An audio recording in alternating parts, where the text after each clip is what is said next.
Sir आज हम लोग शुरू करेंगे परक्यूजिट्स। सर एक बात बताइए, जब आपने स्टार्ट किया था इंट्रोडक्शन पोर्शन, जब हम लोग पढ़ रहे थे तो उस समय सर हम लोगों ने एक टॉपिक पढ़ा था।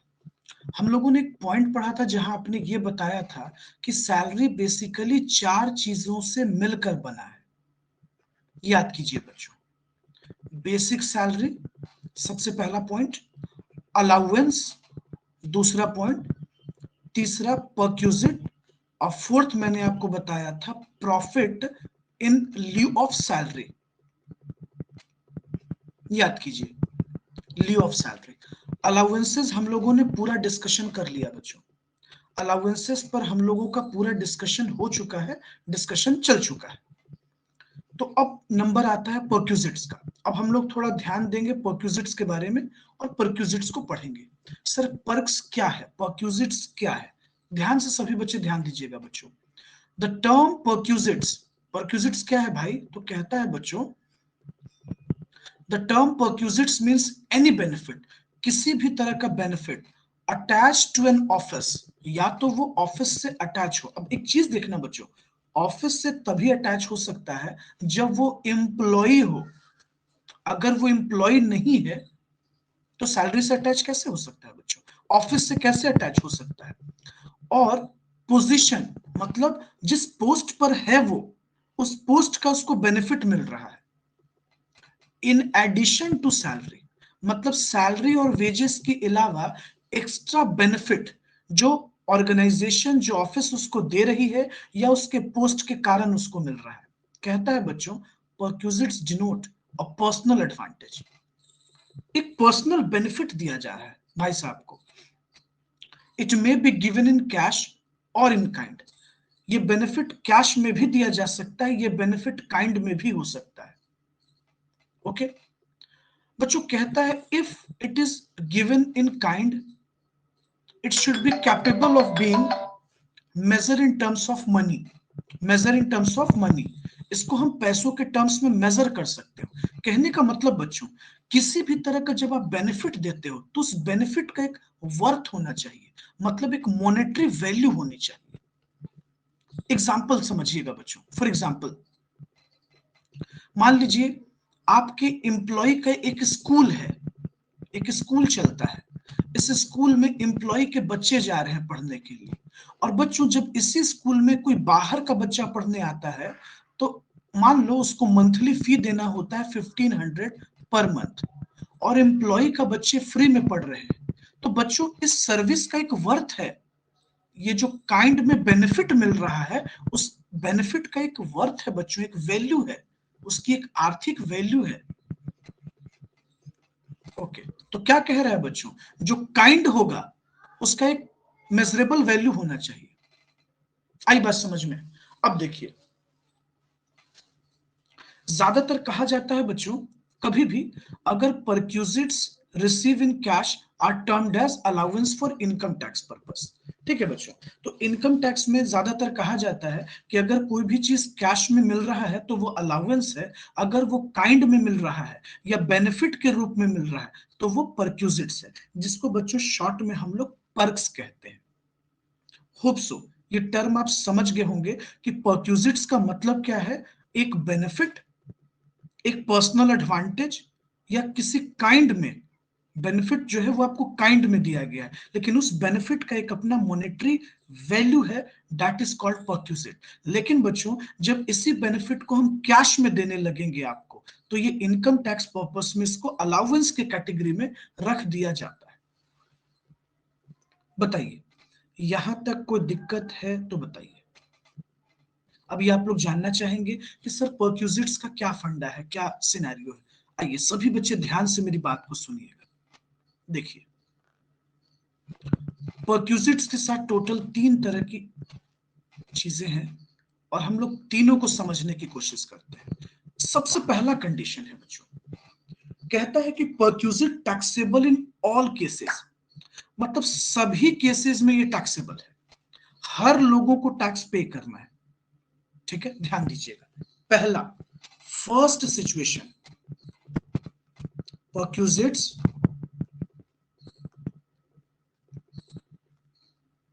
Taxable in all cases. अच्छा सर, इसका मतलब आप कह रहे हैं कि हर तरह के लोगों को टैक्स देना पड़ेगा, हर एम्प्लॉय को टैक्स देना पड़ेगा। मतलब ये जो लिस्ट होगा, अब देखिए बच्चों, ये जो लिस्ट हम लोग जब पढ़ेंगे, इनकम टैक्स के इस लिस्ट में जाएंगे, तो इस लिस्ट में हम लोगों को जो भी अलाउंसेस दिखेगा, ये टैक्सेबल अलाउंस होगा, ये टैक्सेबल अलाउंस होगा, इस पर टैक्स लग रहा होगा। ओके, दूसरा सिनेरियो क्या है बच्चों?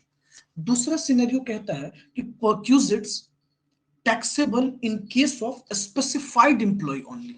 अच्छा सर, ये क्या माजरा है? बिल्कुल बताते हैं बच्चों, ध्यान से सुनिए। परक्यूजिट्स टैक्सेबल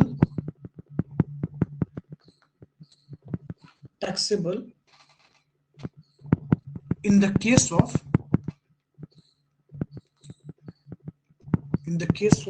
specified employees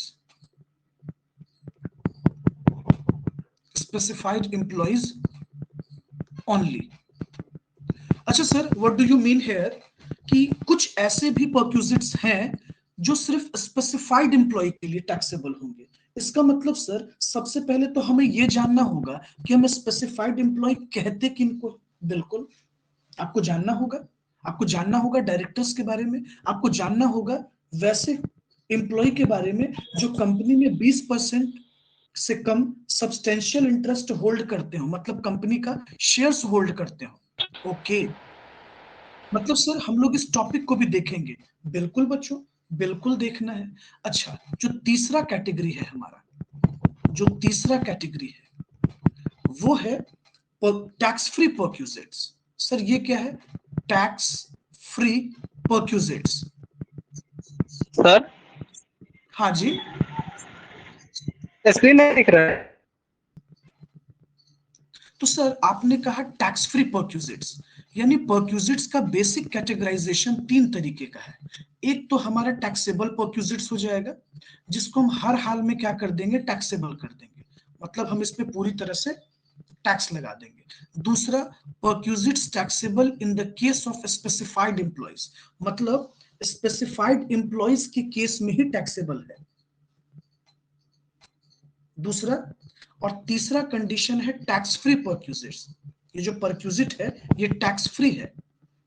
अच्छा सर, व्हाट इट मींस, क्या मतलब है टैक्स फ्री परक्यूजिट? आप कह रहे हैं कि टैक्स फ्री है, मतलब सर इस पर टैक्स नहीं लगेगा? बिल्कुल नहीं सर। ओवरऑल कंक्लूजन ये मिल रहा है कि परक्यूजिट्स का मतलब हुआ किसी भी तरह का बेनिफिट, बस जो एक एम्प्लॉयर अपने एम्प्लॉय को पे करता है। ओके, आइए सर ये बताइए, ये जो आप लिस्ट जिसका डिस्कशन कर रहे हैं, फिर ये लिस्ट पर हम लोग बात करेंगे, फिर इस लिस्ट पर बात करेंगे। इसमें बहुत सारी चीजों का डिस्कशन है, यहां डिस्कशन है। और ये सर एक बात बताइए, ये जो टैक्सेबल परक्यूजिट्स है, तो कुछ परक्यूजिट्स के बारे में बताइए इन ऑल द केसेस जहां ये पूरी तरह से टैक्सेबल हो जाएंगे, पूरी तरह से टैक्सेबल होगा। देखिए बच्चों, सबसे पहला है हमारा value of rent free accommodation. अच्छा सर, ये क्या मतलब है रेंट फ्री एकोमोडेशन? सर क्या एम्प्लॉयर हमें रहने का व्यवस्था दे रहा है, मतलब पैसे नहीं देकर फैसिलिटी प्रोवाइड कर रहा है? बिल्कुल बच्चों, बिल्कुल ये आपको फैसिलिटी देगा। अच्छा सर, क्या इसके अपने रूल्स हैं? बिल्कुल बच्चों, बिल्कुल रूल्स हैं, जो अभी हम लोग आपसे डिस्कशन करेंगे। तो चलिए हम लोग स्टार्ट करते हैं सबसे पहले पॉइंट पर, value of rent free accommodation. फिर हम लोग वन बाय वन सभी चीजों पर बात करेंगे। तो सबसे पहला शुरू करते हैं, value of rent free accommodation. सब बच्चे ध्यान से सुनते रहिएगा और समझते रहिएगा। आइए सर, रेंट फ्री एकोमोडेशन के रिस्पेक्ट में आपको क्या क्या बताना है? बच्चों मेरी बात को पहले समझना, फ्रेम करना अपने दिमाग में। सर एक बात बताइए, एक जब किसी एम्प्लॉय को जॉब लगता है या उसकी पोस्टिंग होती है, उसको रहने के लिए एक व्यवस्था चाहिए होता है, एक प्लेस चाहिए होता है बच्चों, एक छत चाहिए होता है। अच्छा सर ये बेचारा एम्प्लॉय है, हाँ जी बिल्कुल। समझना बच्चों, पहले तुम लोग समझने की कोशिश करना, ये एक एम्प्लॉय है बच्चों। अब दो बातें होती है बच्चों, कभी कभी एम्प्लॉयर क्या करता है, एम्प्लॉयर क्या करता है बच्चों, अपने एम्प्लॉय को कैश पेमेंट कर देता है।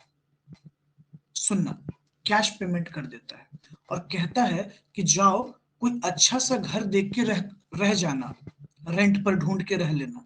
सुनना, मेरी बातों को समझने की कोशिश करो बच्चों। जब एम्प्लॉयर अपने एम्प्लॉय को कैश पे करता है, इसे हम लोग अलाउंस कहते हैं, अलाउंस कहते हैं। और मैंने ये अलाउंस आपको पढ़ाया है, HRA, house rent allowance, under section 10 subsection 13A। बताइए कितने बच्चों ने HRA नहीं पढ़ा है?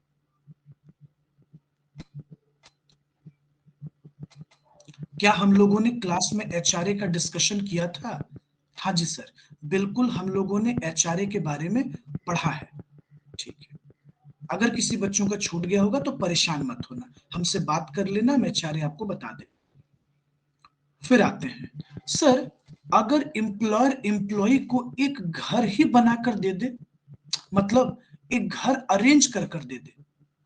अब दो बातें हैं बच्चों, या तो एम्प्लॉयर एम्प्लॉय को कंस्ट्रक्ट करके दे देगा, मतलब घर एम्प्लॉयर का ही है, ऑनर जो है वो एम्प्लॉयर ही होगा, या तो सर रेंट पर लेकर दे देगा। अच्छा सर, कहने का ये मतलब है कि एक तरह का बेनिफिट दे रहा है, मतलब फैसिलिटी प्रोवाइड कर रहा है। बिल्कुल बिल्कुल, यानी बच्चों एक तरह का बेनिफिट दे रहा है, काइंड। बच्चों जब एम्प्लॉयर काइंड में प्रोवाइड करता है तब हम लोग इसको परक्यूजिट्स कहते हैं, परक्यूजिट्स कहते हैं। जब एम्प्लॉयर काइंड में प्रोवाइड करता है तो इसे हम लोग परक्यूजिट्स कहते हैं। और इसका एक नाम है बच्चों, रेंट फ्री एकोमोडेशन। इसके रिगार्डिंग रूल जो हम लोगों को पढ़ना है, रेंट फ्री।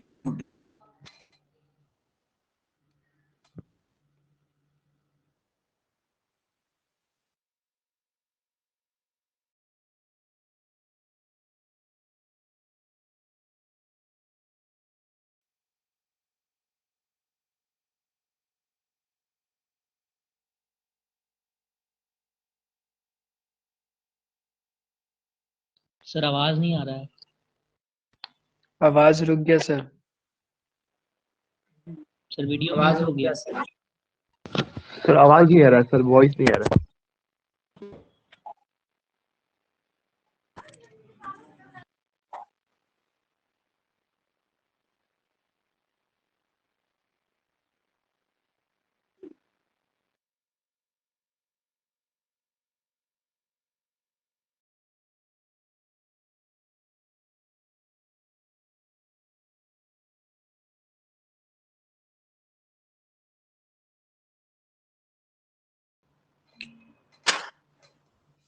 देखिए बेसिकली हम आपको यही सिखा रहे थे बच्चों कि जब एम्प्लॉयर काइंड में प्रोवाइड करता है, मतलब हमें फैसिलिटी देता है। यहां काइंड का मतलब हो गया बच्चों फैसिलिटी,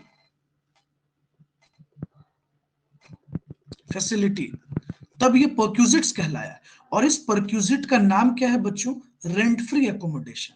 और जब एम्प्लॉयर हमें कैश प्रोवाइड करता है तो हम इसे अलाउंस कहते हैं। और जब ये अलाउंस एकोमोडेशन के रिगार्डिंग में मिलता है तो इसे हाउस रेंट अलाउंस कहते हैं, जो कि मैंने आपको पढ़ा रखा है। अब आइए, रेंट फ्री एकोमोडेशन का रूल क्या है ये आपको बताते हैं, सब लोग ध्यान से सुनिएगा। आवाज जा रही है आप लोगों को? Yes sir. Yes sir. Yes sir. चलिए,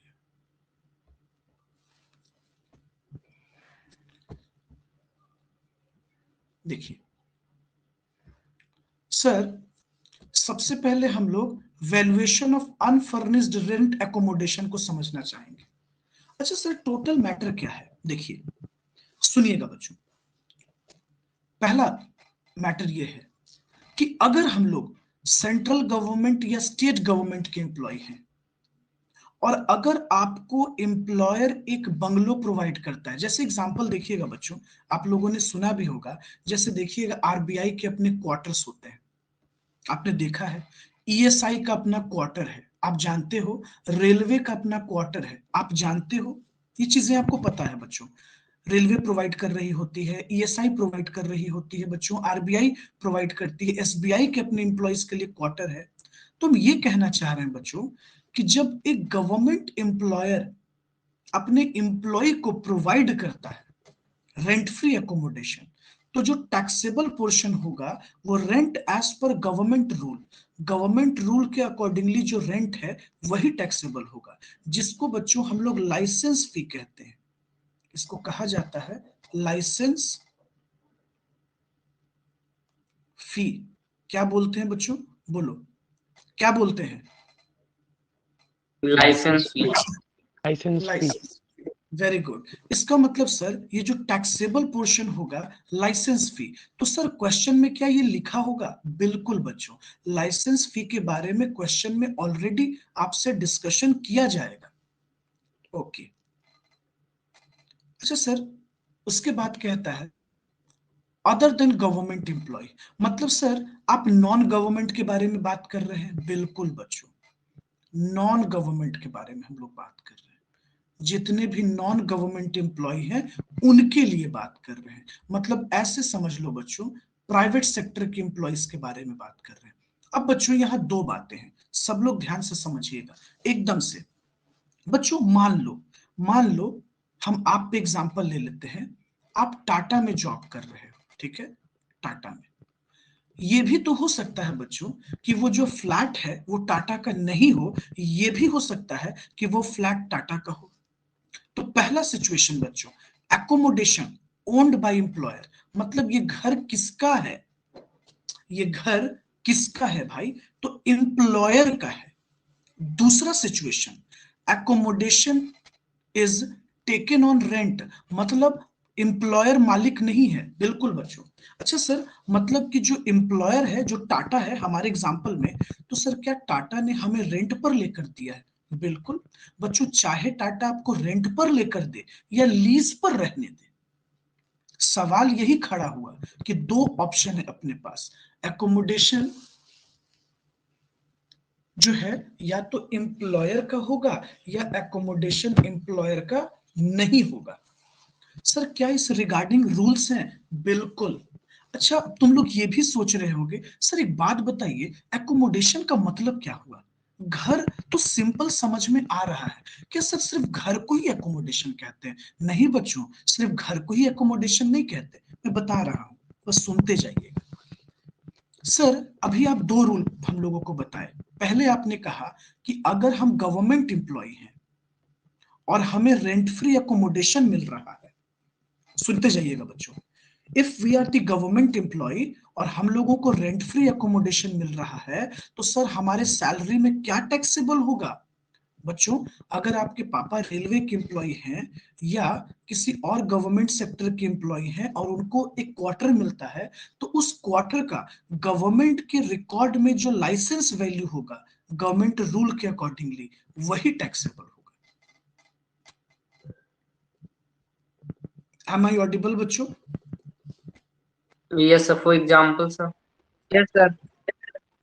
एग्जाम्पल बच्चों, जैसे आपने देखा होगा ना, जितने ऑफिसर्स हैं उनको बंगलो या क्वार्टर अलॉट होता है, आरबीआई अपने एम्प्लॉयज को क्वार्टर देती है, रेलवे का अपना क्वार्टर है बच्चों।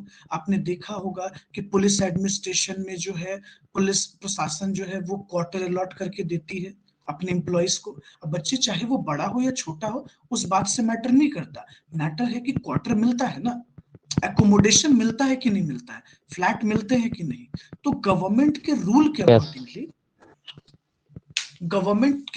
के अकॉर्डिंगली बच्चों उसका जो भी वैल्यू होगा, सरकारी मूल्य जो होगा वो टैक्सेबल हो जाएगा। रेंट वाला पोर्शन, उसका कीमत मत अंदाजा लगा लीजिएगा, वो खरीद थोड़े रहा है जो हम लोग कीमत देखेंगे। आइए, अच्छा sir, non government, other than government मतलब नॉन गवर्नमेंट, दो बातें हैं बच्चों, आपको ये देखना है कि उस घर का ऑनर कौन है। एकोमोडेशन ओन्ड बाय एम्प्लॉयर, क्या ऑनर जो है वो एम्प्लॉयर है या एम्प्लॉयर आपका रेंट पर लेकर दिया है? अच्छा बच्चों, रेंट पर लेकर दिया है, इसका मतलब आपका जो ऑनर है वो एम्प्लॉयर जो है, ऑनर बोलने का मतलब बच्चों जो एम्प्लॉयर है वो उस घर का मालिक नहीं है। अब सुनिएगा आगे का रूल बच्चों, अगर आपका एम्प्लॉयर ऑनर है तो 3 रूल है। लॉ कहता है बच्चों तुम्हें 3 चीज देखना होगा। अगर उस जगह का पॉपुलेशन, सुनते जाना बच्चों ध्यान से, अगर उस प्लेस का पॉपुलेशन बच्चों 10 लाख तक है, अप टू 10 लाख, मतलब यूं कह लो बच्चों 10 लाख से कम है या 10 लाख तक है, तो सैलरी का 7.5% टैक्सेबल हो जाएगा। कितना टैक्सेबल हो जाएगा बच्चों? कितना टैक्सेबल हो जाएगा? 7.5%। 5%। अब सुनो, तुम लोग ये बात बार बार सोच रहे होगे कि सर हम लोग जो 7.5% निकालेंगे वो किसका निकालेंगे, सैलरी का क्या मतलब है? पेशेंस रखो बच्चों, सभी चीजों पे बात होगी, धैर्य रखो। सर अगर पॉपुलेशन 10 लाख से ज्यादा है, अबव 10 लाख, समझना बच्चों, अगर पॉपुलेशन 10 लाख से ज्यादा है और 25 लाख से कम है बच्चों, तो उस केस में सैलरी का 10% टैक्सेबल हो जाएगा।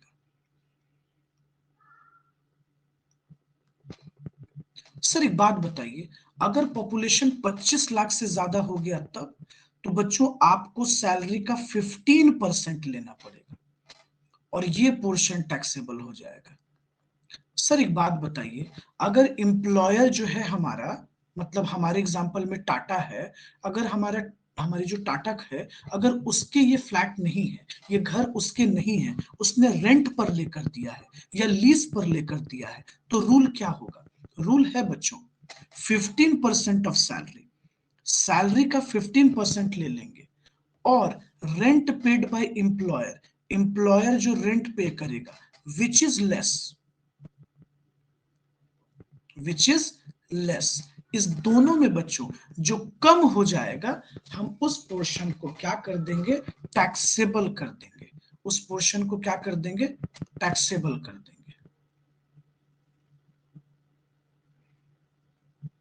चलिए, होप सो यहां तक आप समझ पा रहे होंगे। Yes sir. अच्छा सर, हमें ये सबसे पहले सैलरी का 15% निकालना होगा। बिल्कुल सर, सैलरी में क्या क्या लेंगे मैं आगे डिस्कस करूंगा बच्चों, एकदम धैर्य रखो।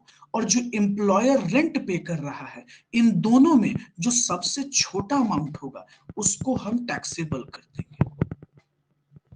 सर एक बात बताइए, ये 2 बात तो हम लोग को थोड़ा सा बच गया, 1 मिनट के लिए हम लोग थोड़ा सा डाइजेस्ट कर लिए, लेकिन सर अगर अगर एम्प्लॉयर हम लोगों को होटल में स्टे करवा देता, मान लीजिए सर फ्लैट खाली नहीं है कुछ दिनों के लिए और अभी मेरा अपॉइंटमेंट हुआ है, रिक्रूटमेंट हुआ है, और एम्प्लॉयर कहता है कि ठीक है अभी फ्लैट खाली नहीं है तो हम आपको होटल एकोमोडेशन दे देते हैं,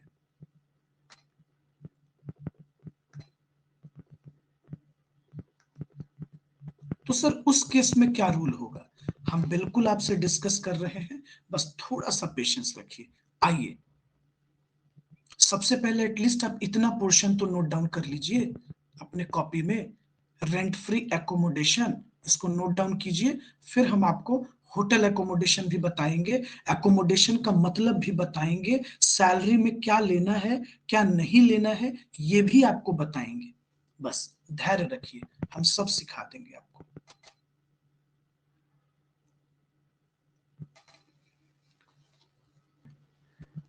स्क्रीन हट गया सर। स्क्रीन हट गया, वापस आ जाएगा, ये देखिए स्क्रीन वापस आ गया होगा, स्क्रीन वापस आ गया। चलिए सर एक बात बताइए, अभी आपने एक बात छेड़ा कि अगर एम्प्लॉयर होटल एकोमोडेशन दे रहा है हमें, देन तो रूल क्या होगा? देखो बच्चों सिंपल, रूल, इनकम टैक्स का रूल बहुत साफ है बच्चों, कहता है 24% ऑफ सैलरी, 24% ऑफ सैलरी,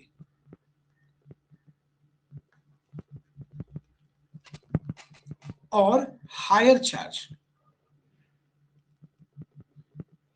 जो रेंट होगा बच्चों,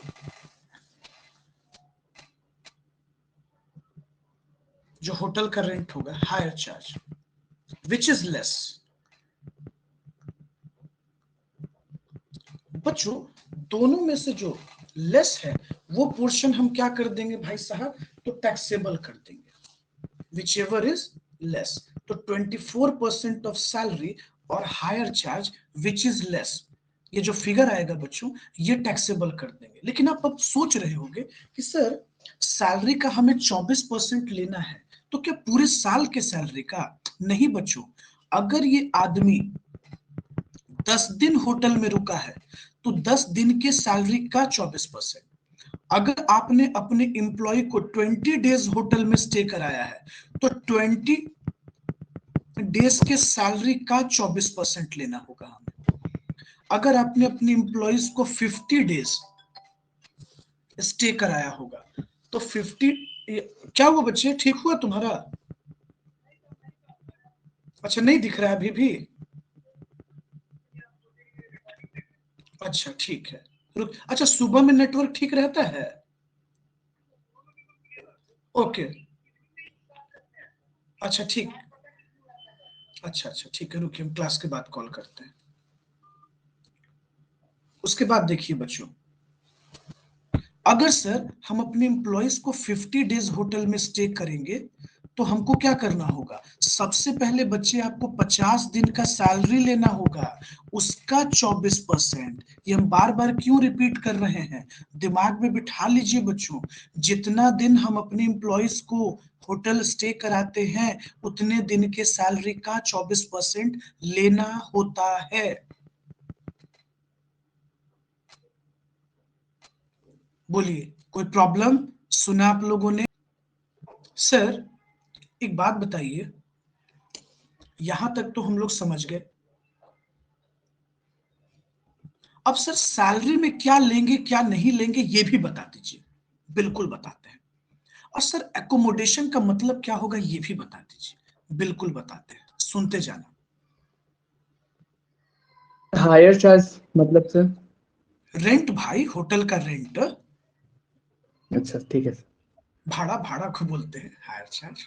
सर एक बात बताइए, एकोमोडेशन का मतलब घर होता है, ये तो पहले हम लोग भी अंदाजा लगा लिए थे। बिल्कुल। सर क्या फार्म हाउस भी एकोमोडेशन में आता है? हाँ जी बिल्कुल, फार्म हाउस भी एकोमोडेशन में ही आता है। अच्छा सर फ्लैट अगर हमें मिले ये भी एकोमोडेशन है, होटल मिले ये भी एकोमोडेशन है, अगर हमें गेस्ट हाउस में रखा गया है ये भी एकोमोडेशन है, कैरावैन में रखा गया है ये भी एकोमोडेशन है। अच्छा सर अगर मोबाइल फोन है, सॉरी मोबाइल होम है, घूमने मतलब जिसको आप मूव करा पाते हैं, उस घर का क्या सिचुएशन है, वो भी एकोमोडेशन है। बच्चों देखो लॉ मेकर कितने दिमाग वाले होते हैं, उन्होंने हर कुछ प्लान करके लिख दिया है कि भाई गेस्ट हाउस में रखोगे वो भी एकोमोडेशन, होटल भी एकोमोडेशन, फार्म हाउस भी एकोमोडेशन, फ्लैट भी एकोमोडेशन। खैर चलो इस पे ज्यादा दिमाग मत लगाओ, रूल पे आते हैं। सर एक बात बताइए, आपने अभी पढ़ाया हम लोगों को सैलरी का 7.5% ले लेना या सैलरी का 10% ले लेना, सैलरी का 15% के केस में 24% ले लेना। सर हम सबसे पहले सैलरी में क्या ऐड करेंगे ये तो बता दीजिए, क्या लेंगे क्या नहीं लेंगे ये भी तो बताइए। सुनिए बच्चों, सबसे पहले हम बेसिक सैलरी उठा लेंगे, गुड। उसके बाद बच्चों डीए लेंगे, लेकिन डीए में बच्चों एक क्लॉज है, सुनिएगा, if term of employment so provides. मतलब बच्चों हम बात कर रहे हैं डियरनेस पे की, हम लोग बोलते हैं ना DA forming the part of retirement benefit, यानी अगर बच्चों सिर्फ डीए लिखा रहा क्वेश्चन में, मान लो, ध्यान से सुनना, प्लीज सब लोग सुनिएगा, अगर क्वेश्चन में डीए रहेगा तो मत लेना, लेकिन अगर लिखेगा DA forming the part of retirement benefit तब लेना, यानी कि वो पे है बच्चों, उसको हम लोग पे कहते हैं, जिसको डियरनेस पे डीपी बोलते हैं। अच्छा सर क्या हम बोनस को लेंगे? बिल्कुल बोनस ले लीजिएगा, बोनस फुल्ली टैक्सेबल अलाउंस है बच्चों। अच्छा लिखने से अच्छा है डायरेक्ट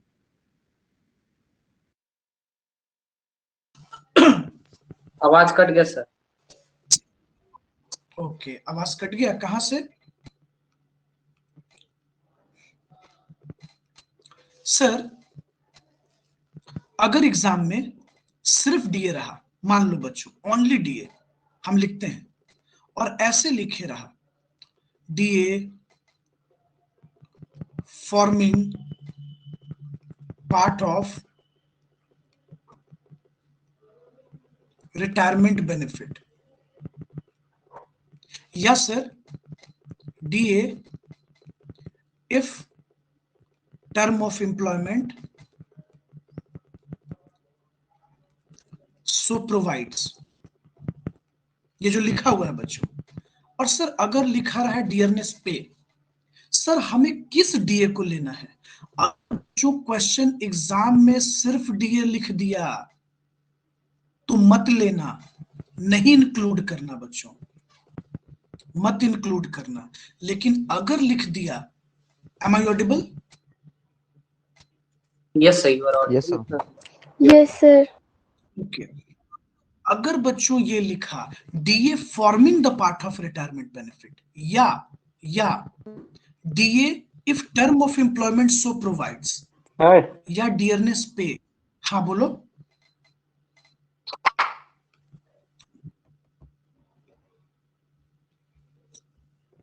हम ये बोले बाबू कि अगर एग्जाम में सिर्फ डीए रहेगा तो मत लेना, लेकिन अगर लिखेगा DA forming the part of retirement benefit, या DA if term of employment so provides, या डीपी, तो समझना ये तीनों डियरनेस पे है, ये तीनों डियरनेस पे है, तुम लिख सकते हो,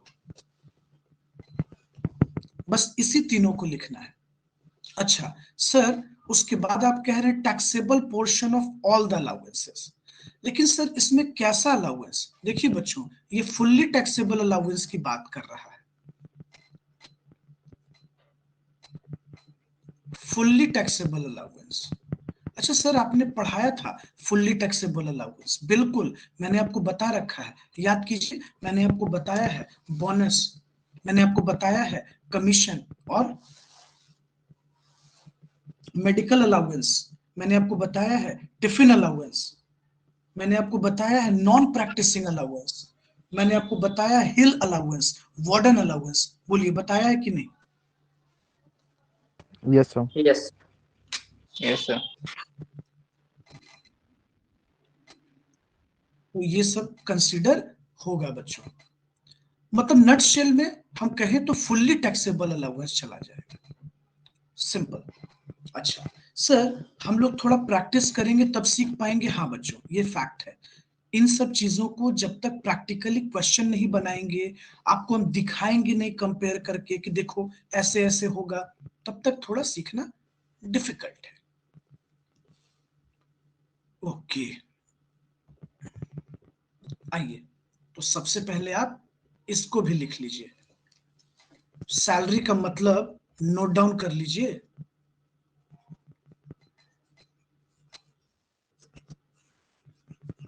फिर हम आपको रेंट फ्री अकोमोडेशन पे ले चलते हैं। आइए हम सीधे यहां ऐड कर देते हैं ताकि आपको याद रहे, डीपी।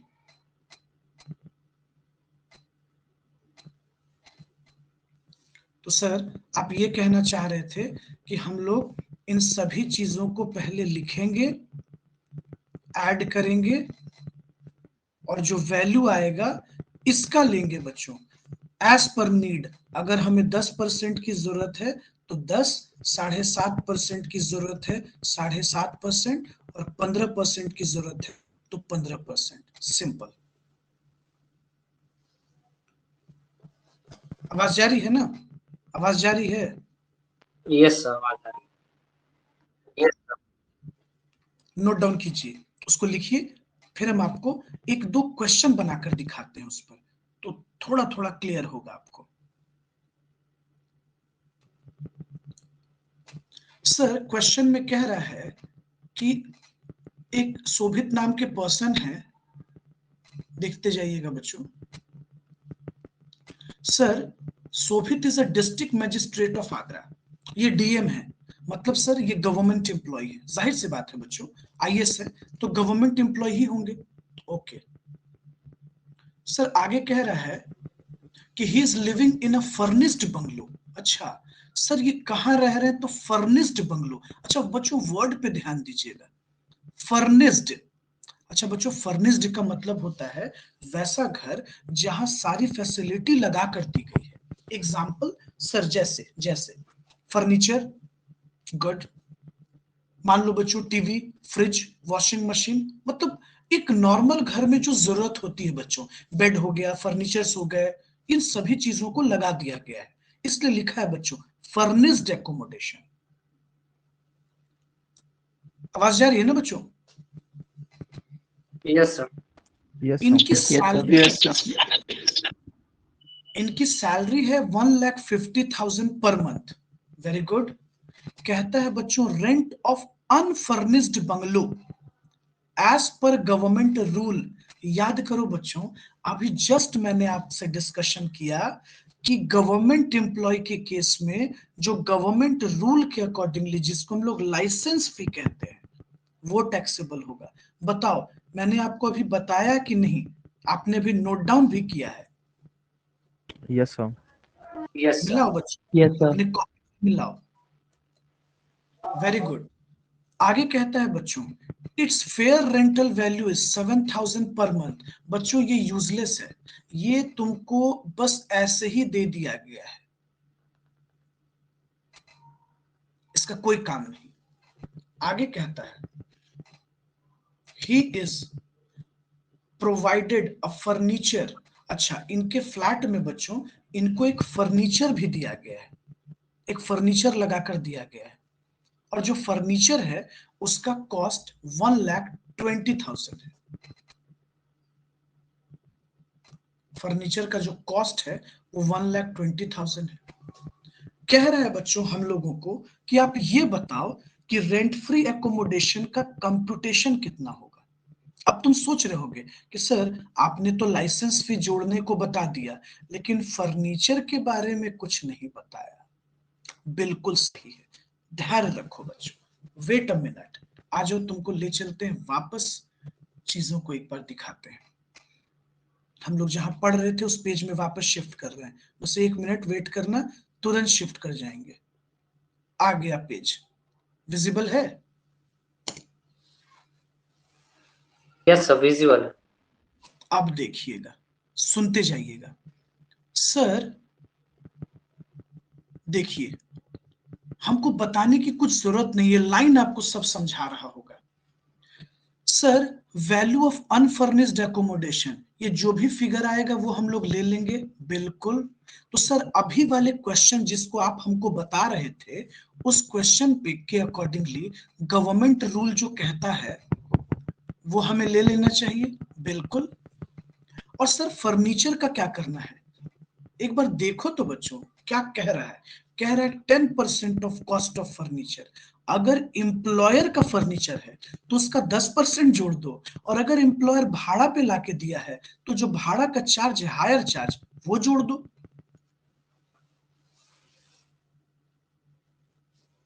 अच्छा बच्चों तुम भी समझते हो ना कि जब फर्नीचर का यूज हो रहा है तो डेटोरिएट हो रहा है ना बच्चों। लॉजिकल सोचो, बेचारे एम्प्लॉयर का तो बेड़ा गर्क हो रहा है ना यार, फर्नीचर खिया रहा है कि नहीं बताओ तुम? डेप्रिशिएट कर रहा है ना? अगर टेक्निकली यस सर। बात करें अप्रिशिएट कर रहा है, आम आदमी के भाषा में बात करें तो खिया रहा है ना? अच्छा सर एक बात बताइए, अगर मेरा एम्प्लॉयर बड़ा, मतलब एम्प्लॉयर पे बहुत कॉस्ट गिर रहा है। कभी कभी होता है बच्चों, अगर फ्लैट बहुत महंगा होता है तो एम्प्लॉयर एम्प्लॉय को कहता है कि थोड़ा आप सपोर्ट कीजिए, मतलब आप कंट्रीब्यूट कर दीजिए। तो बहुत बार क्या होता है बच्चों कि अमाउंट पेड बाय एम्प्लॉय, कुछ रेंट एम्प्लॉय भी दे देता है, सहयोग कर देता है। अब मान लीजिए ना बच्चों, कोई आईएएस है, आप उसको बंगलो अलॉट कर दिए हैं। अब बंगलो का रेंट है महीने का 40-50 हजार रुपया। तो गवर्नमेंट अगर बोलती है इन केस कि आप थोड़ा कंट्रीब्यूट कर दीजिए, बहुत एक्सपेंसिव है, थोड़ा आप सहयोग कर दीजिए रेंट में, तो मान लीजिए एम्प्लॉयर ने कुछ एम्प्लॉय को रेंट दे दिया, तो उस रेंट का वैल्यू हम लोग हटा देंगे। क्यों हटाएंगे? लॉजिकल बात है ना बच्चों, कि जब एम्प्लॉय बेचारा अपने पॉकेट से दे रहा है तो उसका वैल्यू कुछ तो घटाओगे ना, कि सैलरी में बढ़ा दोगे। और एम आई ऑडिबल बच्चों? Yes, Yes, sir. sir. Yes, sir. Please correct. Yes, sir. अब बताओ बच्चों, तुम पकड़े, इस टॉपिक को पकड़ पाए कि हम क्या बताना चाह रहे थे? हाँ पुष्कर, होटल एकोमोडेशन भी बता देंगे, घबराओ मत, क्वेश्चन पे चलेंगे बेटा, फिर से बता देंगे। अब देखो एक चीज समझो तुम लोग, सर अभी जो आपने डिस्ट्रिक्ट मजिस्ट्रेट का क्वेश्चन जो लाया था आपने, जिस पेज पर हम लोग गए, वहां रूल के अकॉर्डिंगली तो हम लोग निकाल देंगे। इसका मतलब सर हमें फर्नीचर के कॉस्ट का 10% ऐड करना चाहिए था। बिल्कुल बच्चों, उस कॉस्ट का 10% ऐड करना चाहिए था। अच्छा, पहले तुम लोग इसको लिखना चाहोगे, इस पेज को नोट डाउन कर लो। Yes, sir. आइए, सबसे पहले सर अभी आपने सिखाया एज पर रूल, हमें क्या लेना होगा? देखिए, गवर्नमेंट रूल के अकॉर्डिंगली आता है वैल्यू डिटरमाइंड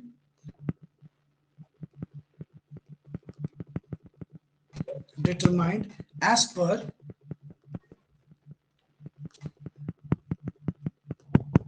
गवर्नमेंट रूल। तो गवर्नमेंट रूल के अकॉर्डिंगली सर 2000 पर मंथ था, तो एक साल का हो गया सर हमारा 24,000। सर फेयर रेंटल वैल्यू हमारे किसी भी काम का नहीं था, हम लोग ऐड कर दिए। ऐड क्या कर दिए sir? 10% of cost of assets. अभी तो जस्ट सीखा आपने, 10% of cost of assets. Assets का नाम है फर्नीचर, जोड़ दीजिए आप भी। तो बच्चों ये हो गया 12,000, टोटल कर दिए बच्चों, तो ये हो गया 36,000। ये आ गया बच्चों हमारा 36,000। क्या आ गया? Value of rent free accommodation. अच्छा, किस एम्प्लॉय के लिए आया? तो गवर्नमेंट एम्प्लॉय के लिए आया। अभी हम लोगों ने किसका बनाया है भाई? तो गवर्नमेंट एम्प्लॉय के रूल के अकॉर्डिंगली।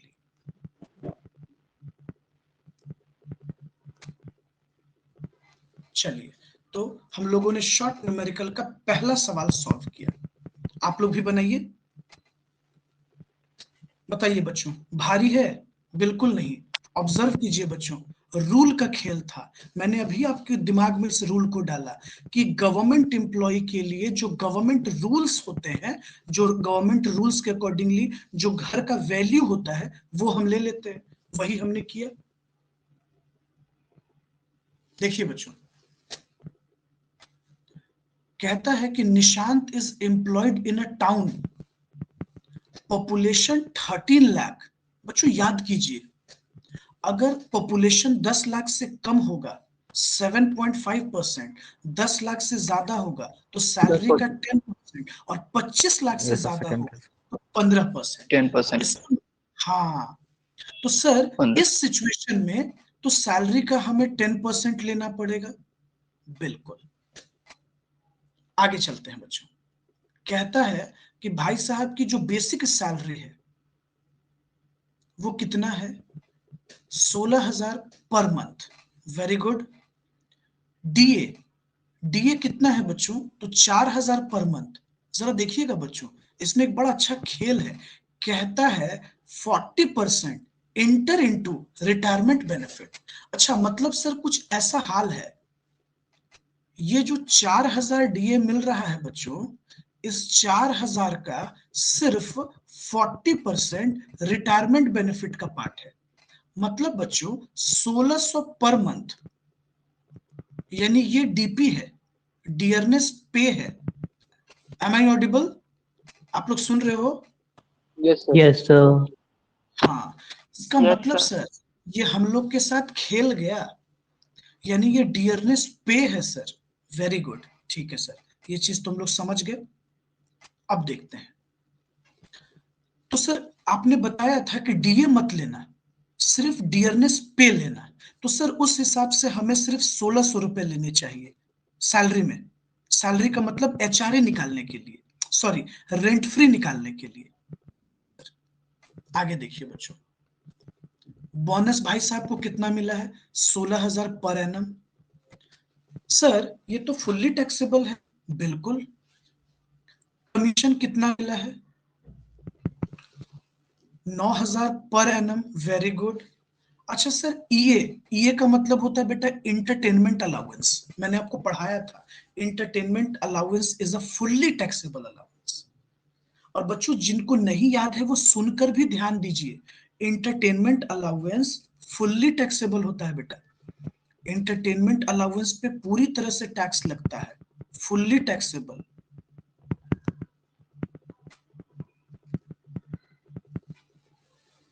समझिए, बोनस भी फुल्ली टैक्सेबल होता है। एफटी का मतलब फुल्ली टैक्सेबल। अच्छा आगे आते हैं बच्चों, अब इंपॉर्टेंट खेल देखिएगा। कहता है fair rental value of rent free house कितना है? Provided by employer 4,000। सर एक बात बताइए, ये फेयर रेंटल वैल्यू देकर हम लोगों को फिर डेविएट कर रहा है। फेयर रेंटल वैल्यू का तो आप कोई मैटर ही नहीं बताए, तो ये कर क्या रहा है बच्चों? ये डेविएट कर रहा है, यानी ये इंफॉर्मेशन हमारे लिए नहीं है बच्चों, ये यूजलेस इंफॉर्मेशन है। आप लोग सुन रहे हो ना? Yes sir. Yes, sir. फिर देखिए बच्चों, फर्नीचर प्रोवाइड किया है हम लोगों को 40,000 का। आपको पता है कि फर्नीचर के कॉस्ट का 10% ऐड करना पड़ेगा। कह रहा है compute income from salary, salary calculate कर दो। आइए इस छोटे से क्वेश्चन पे हम आपको सैलरी भी सिखाते हैं और रेंट फ्री भी सिखाते हैं, क्योंकि आज न कल तो आपको सीखना ही है, कोई ऑप्शन तो है नहीं।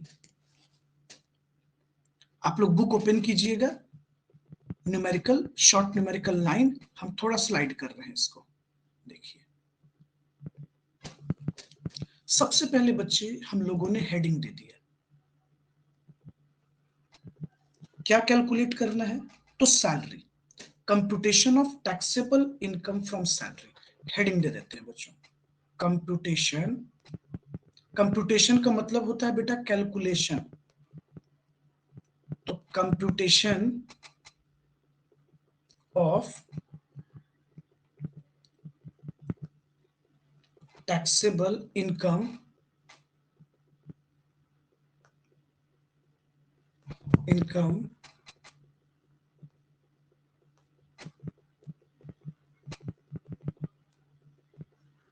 चलिए, तो computation of taxable income from salary for assessment year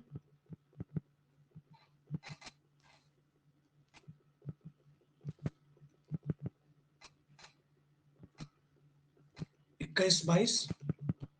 आइए सबसे पहले बच्चों हम लोग सैलरी लेते हैं। देखिए बच्चों, इस एम्प्लॉय को कितना सैलरी मिला है, ध्यान से देखिएगा, 16,000 पर मंथ। पर मंथ बच्चों एक साल में कितने महीने होते हैं? 12 महीने होते हैं। तो भाई साहब की सैलरी कितनी बन गई? 1,92,000। Very good sir. डीए आपने बताया था कि डीए फुल्ली टैक्सेबल होता है, very good. 4,000 per month into 12 महीना, डीए कितना हो गया बच्चों? 48,000। ओके सर, हम लोगों ने पढ़ा है कि बोनस फुल्ली टैक्सेबल है। अच्छा कुछ बच्चे आप लोग ध्यान दीजिएगा, अगर आप रिवीजन नहीं करके बैठ रहे हो ना प्रीवियस टॉपिक, तो आपको दिक्कत हो रहा होगा। अब जिनको नहीं याद सर है, DA 40 सर डीए या डीए का 40% होल लेंगे। अमाउंट नहीं। बाबू डीए का 40% रिटायरमेंट बेनिफिट का पार्ट है, वो तो हम रेंट फ्री एकोमोडेशन के लिए ना यूज करेंगे, सैलरी में तो पूरा जाएगा ना। Yes sir. हाँ, सैलरी में पूरा जाएगा, लेकिन जब हम रेंट फ्री कैलकुलेट करेंगे तो सिर्फ वहां लेंगे 40%। देखिए, अभी देखिए एकदम, अभी क्लियर होगा आपको, बस थोड़ा सा धैर्य रखिए। सर कमीशन, कमीशन भी फुल्ली टैक्सेबल अलाउंस होता है, आपने पूरा लिस्ट भी लिखवाया था क्लास में। हाँ जी बच्चों, कमीशन, तो कमीशन कितना मिला है? कमीशन मिला है 9,000 रुपए। ओके सर, इंटरटेनमेंट अलाउंस तो फुल्ली टैक्सेबल होता है। हाँ जी बिल्कुल, तो टैक्सेबल कर दो मेरे भाई इंटरटेनमेंट अलाउंस को। कितना मिला है? इंटरटेनमेंट अलाउंस मिला है 1,000 पर मंथ, तो 1,000 पर मंथ इंटू 12 महीना, 12,000 हो गया। ये 12,000 हो गए आपके। उसके बाद अब देखिए, जो हम आपको मेन पार्ट सिखाना चाह रहे थे, रेंट फ्री एकोमोडेशन, लीजिए आ गया rent free accommodation.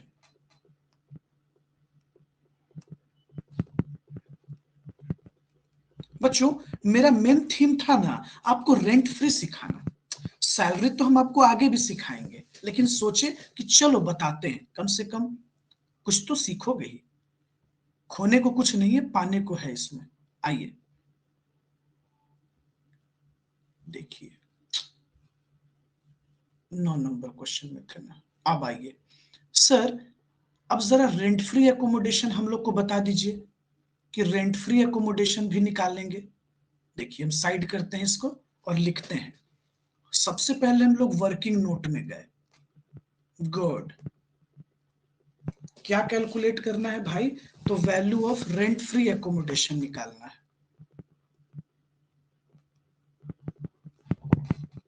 Value of rent free accommodation.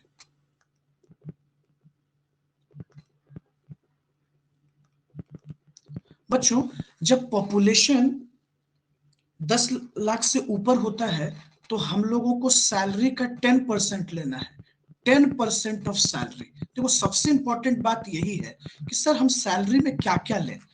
हम थोड़ा मिनिमाइज करते हैं क्वेश्चन को, ये सॉल्यूशन को, ताकि तुमको दिखे। देखो सर एक बात बताइए, सैलरी में बेसिक सैलरी तो हर हाल में जाएगा, गुड, लेकिन सर डीए पूरा नहीं लेना है सर, डीए सिर्फ 40% लीजिए। बिल्कुल बच्चे, तुम लोग एकदम सही कह रहे हो, तुम लोग अक्लमंद बच्चे हो। इसका 40% डियरनेस पे होगा, गुड, हमको वही लेना है। सर आपने ये भी तो कहा था कि फुल्ली टैक्सेबल अलाउंस जाता है, तो सर बोनस भी तो फुल्ली टैक्सेबल है, लीजिए फिर। बिल्कुल बच्चों, बिल्कुल हम बोनस को भी इंक्लूड करेंगे। चलिए तो बोनस, बोनस का वैल्यू कितना है भाई साहब? Bonus bonus bonus 16,000। ओके, उसके बाद और क्या ले लेंगे सर? बोनस के बाद आपने कहा था कमीशन भी ले लेना, कमीशन, कमीशन कोई भी रहेगा ले लेना, गुड। सर इंटरटेनमेंट अलाउंस भी तो फुल्ली टैक्सेबल है, क्योंकि आपने जब हम लोगों को लिस्ट लिखवाया था तो उसमें आपने बताया था कि bonus, commission, entertainment, marriage, proctor, warden, hill area allowance, ये फुल्ली टैक्सेबल है, तो हमें लिखना पड़ेगा ना। बिल्कुल, इंटरटेनमेंट ये भी लिख लिए। अब हम क्या करेंगे बच्चों, इन सभी चीजों को जोड़ दिए और इसका 10% निकालेंगे। निकालो निकालो, बस 1 मिनट बच्चों, 1 मिनट, हम चार्जर कनेक्ट कर देते हैं, 1 मिनट। आवाज जा रही है? आवाज जा रही है? Yes yes sir. सर आ रही है। अच्छा, Yes, sir. बस वेट अ मिनट।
चलो बच्चों, हम लोग 10% कैलकुलेट कर लेंगे।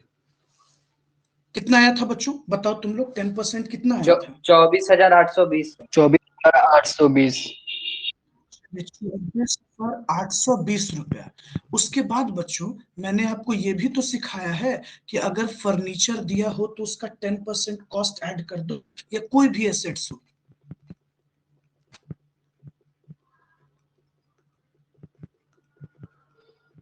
कितने का एसेट्स क्या मिला? बोले सर? एसेट्स कितने का मिला है? 40,000। चलिए इसका 4,000 हम लोग ऐड कर दिए, तो टोटल हो गया हमारा 28,820। चलो बच्चों इसको नोट डाउन करो और 1 मिनट वेट करो, हम समझा देते हैं इसको। लिखो, नोट डाउन कर लो इसको। ठीक है, सब लोग लिख लीजिए।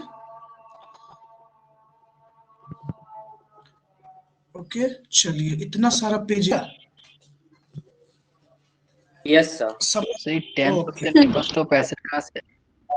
क्वेश्चन पढ़िए, क्वेश्चन में देखिए क्या फर्नीचर वगैरह नहीं मिला है उसको?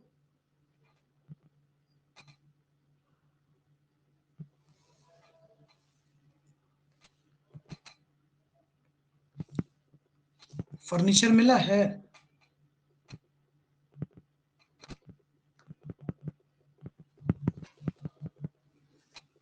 अब देखिए हम लोग क्या करेंगे बच्चों, अब हम लोगों को क्या मिल गया कैलकुलेट किया हुआ पार्ट, हम लोगों ने कैलकुलेट कर लिया value of rent free accommodation. अच्छा कितना कैलकुलेट किया बच्चों? 28,820। बच्चों हम लोग पूरे सैलरी का टोटल कर देंगे, ये आ जाएगा हमारे पास ग्रॉस सैलरी। ग्रॉस सैलरी जोड़ दीजिए, ग्रॉस सैलरी कितना हो जाएगा? 0 2 3,05,820। अच्छा 0 3 3,05,820। एक बात हम आपको बता दें बच्चों, इनकम टैक्स लॉ के अकॉर्डिंगली हर एक एसएससी को स्टैंडर्ड डिडक्शन मिलता है सैलरी में, 50,000 रुपए सबको दिया जाता है बच्चों। इसमें कोई पार्शियलिटी नहीं की जाती है, चाहे वो बेचारा छोटा एसएससी हो या बड़ा एसएससी हो, गवर्नमेंट हो या नॉन गवर्नमेंट हो, स्टैंडर्ड डिडक्शन ये रूल है बच्चों। स्टैंडर्ड डिडक्शन 50,000 ये सभी को देंगे। अब जो फिगर बचेगा इसी को हम लोग बोलते हैं बच्चों टैक्सेबल सैलरी।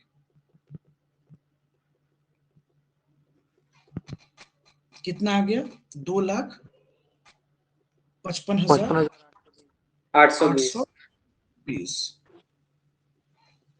अच्छा देखिए मेजर पार्ट क्या था, हम आपको असल में ये सिखाना चाह रहे थे रेंट फ्री एकोमोडेशन। मैंने इसमें आपको क्या क्या सिखाया कि बेसिक सैलरी ले लो, डियरनेस पे ले लो, तो हम लोग 40% पे लिए, फिर मैंने आपको कहा कमीशन कोई भी ले लेना, कमीशन कोई भी, और टैक्सेबल अलाउंस उठाना। तो देखो मैंने बोनस उठाया, टैक्सेबल अलाउंस, एंटरटेनमेंट उठाया, टैक्सेबल अलाउंस। इसीलिए तो मेन आपको यही सिखाना था। बताओ अब पूछो किनको प्रॉब्लम है, जिनको दिक्कत है पूछिए, समझिए, फिर आगे चलेंगे हम लोग। स्टैंडर्ड डिडक्शन 50,000 ही होगा? हाँ ये रूल है, उतना ही मिलता है सबको, 50 ही मिलेगा, सबको मिलेगा, हर एम्प्लॉय को मिलेगा, ना उससे ज्यादा ना अगर उससे कम। डिडक्शन ही कहीं ज्यादा हुआ है और ग्रॉस सैलरी कम? हाँ तो ग्रॉस स्टैंडर्ड सैलरी, हाँ तो मतलब कितना सैलरी हो गया बेचारे का? 49, 4,000 का महीना। हाँ कितना सैलरी पे काम करवाओगे? स्टैंडर्ड डिडक्शन मिलेगा 50। चलो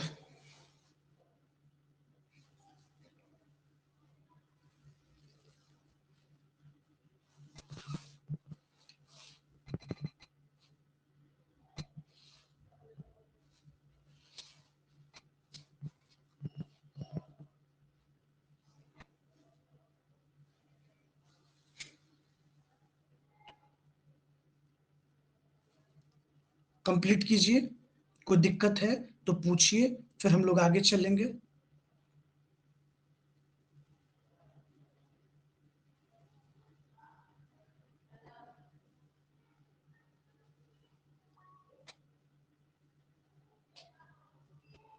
गुड, ठीक है।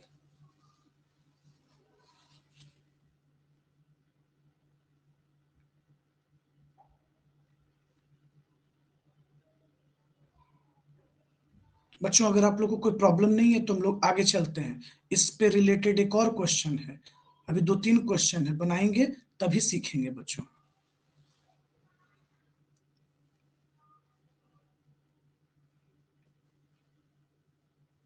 हम लोग आगे चले बच्चों?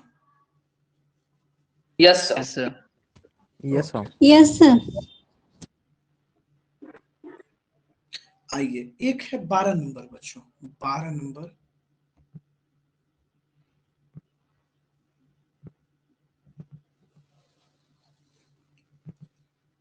देखिएगा, ये भी बड़ा अच्छा क्वेश्चन है बच्चों।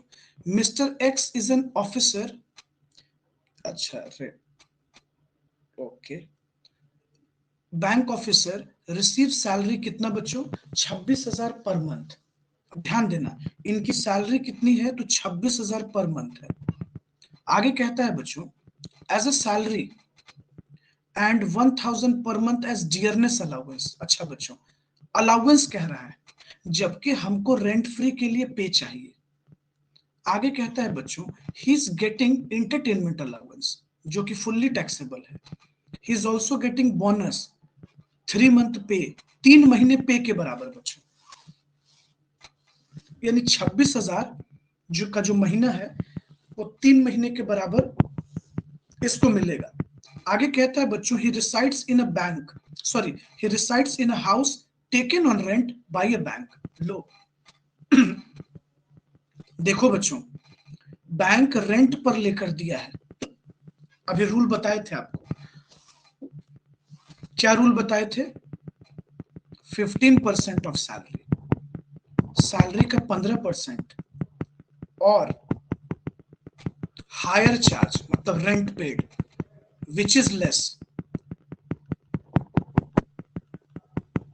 याद करो ना बच्चों, अभी जस्ट मैंने आपको बताया था विच इज लेस। आगे देखिए बच्चों, who rent is 4,000 per month, इसका रेंट कितना है? 4,000 पर मंथ है। आइए सर, छोटा सा क्वेश्चन है, 2 मिनट में बन जाएगा, कौन सा बहुत टेंशन है? सर 24% ऑफ सैलरी लिखे थे ना इससे पहले। होटल एकोमोडेशन में लिखे थे, नोट्स नहीं देख रहे हो? नहीं नोट डाउन किए हो? किए सर। तो फिर लीज वाले पार्ट में। बट लीज और रेंट एक ही बात है, मारेंगे एक चट्टी। होटल में 24% होता है, लगा और उसको गलत बताने, लीज वाले पार्ट में। चलो 12 नंबर गलत बता रहा है ना, लीज वाले पार्ट में। सबसे पहले हम लोग चलेंगे कंप्यूटेशन। अब सोचो, एग्जाम में ऐसा ही होता है, कितना बढ़िया से सजेशन दे रहा है, एग्जाम में भी यही हो जाएगा। इसीलिए किसी और के भरोसे नहीं एग्जाम देना है, अपने भरोसे। Computation of income from salary. बच्चों मेरी आवाज जा रही है आप लोग को? Yes yes sir. सर। अब चलिए, Yes, sir, clear फॉर है। Assessment year 21-22। ओके, देखिए सबसे पहले हम लोग सैलरी लेते हैं बच्चों, सैलरी। अच्छा, सैलरी कितना मिला है?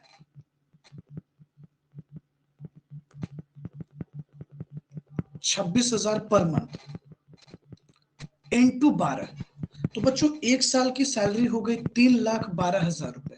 क्रॉस चेक कर लेना बच्चों, हम सही मल्टीप्लाई किए हैं ना? उसके बाद डियरनेस अलाउंस 1,000 पर मंथ मिला है, तो इंटू 12 मंथ, 12 महीने का कितना हो गया बच्चों? 12,000। Very good. एंटरटेनमेंट अलाउंस, अच्छा एंटरटेनमेंट अलाउंस को फुल्ली टैक्सेबल कर दोगे ना? कितना मिला है? चेक करो चेक करो चेक करो, 800।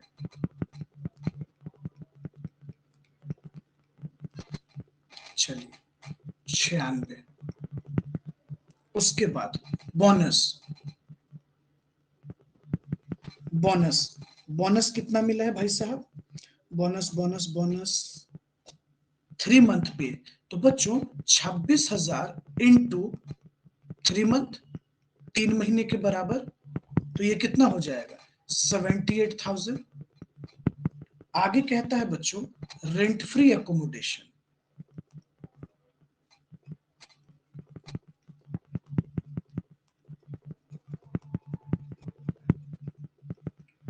Rent free accommodation.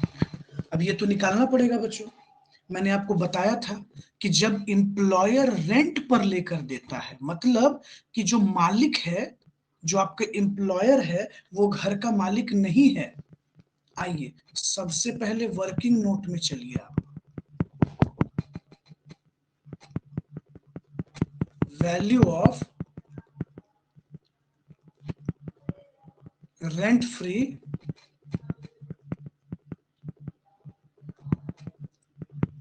Accommodation 15% of salary. Salary का 15% में क्या क्या लेंगे, ये सवाल। सबसे पहले basic salary 3,12,000 plus, sir DA तो लेना नहीं है क्योंकि आपने कहा था कि पे लेना, तो एंटरटेनमेंट, बिल्कुल एंटरटेनमेंट अलाउंस तुम ले लो। एंटरटेनमेंट कितना मिला है? 9,600। सर बोनस कितना मिला है? 78,000। इसका उठा लो बच्चों 15%, कितना हो जाएगा?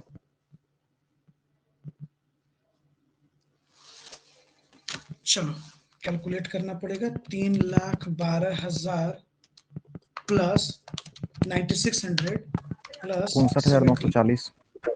चलिए इसका 15%, हाँ 59,940। और रूल कहता है बच्चों हायर चार्ज, मतलब जो हम रेंट पे कर रहे हैं 4,000 पर मंथ, ये हो गया 48,000। रूल कहता है बच्चों विच इज लेस, जो लेस हो, लेस कितना है? 48,000। Very good. तो बच्चों हमें तो यही लेना होगा क्योंकि फर्नीचर मिला नहीं है, जो हम फर्नीचर के वैल्यू को ऐड करेंगे। आइए, तो value of rent free accommodation हो गया बच्चों 48,000, ऐड कर दिए बच्चों, ये बन गया हमारा ग्रॉस सैलरी।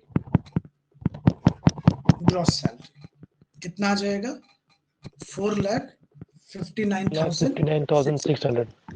और बच्चों स्टैंडर्ड डिडक्शन दे दीजिए 50,000, जो कि हर किसी का अधिकार है, ये तो आप पहले भी पढ़े हैं, अभी जस्ट मैंने आपको।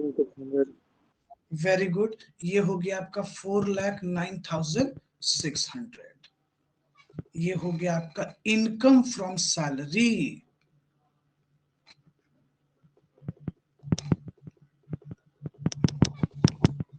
लीजिए, हम लोगों ने एक बड़ा पार्ट आज सीखा है, वो भी ऐसा परक्यूजिट सीखा है जो टाइम टेकिंग है।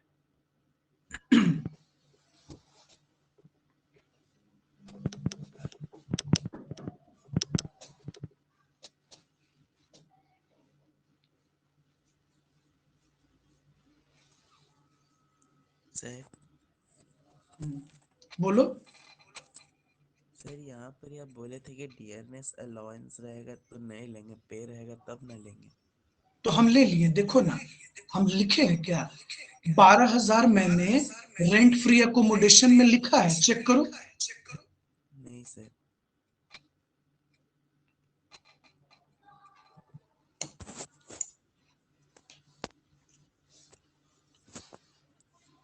चलो अलीशा पूछो, सुकृति, कमलेश, अभिषेक, प्रत्युष, सारिका, तन्वी, स्नेहा, सौरभ, राजलक्ष्मी, स्वाति, विप्लव, अरशद, कोई डाउट है तो पूछो। अनिकेत,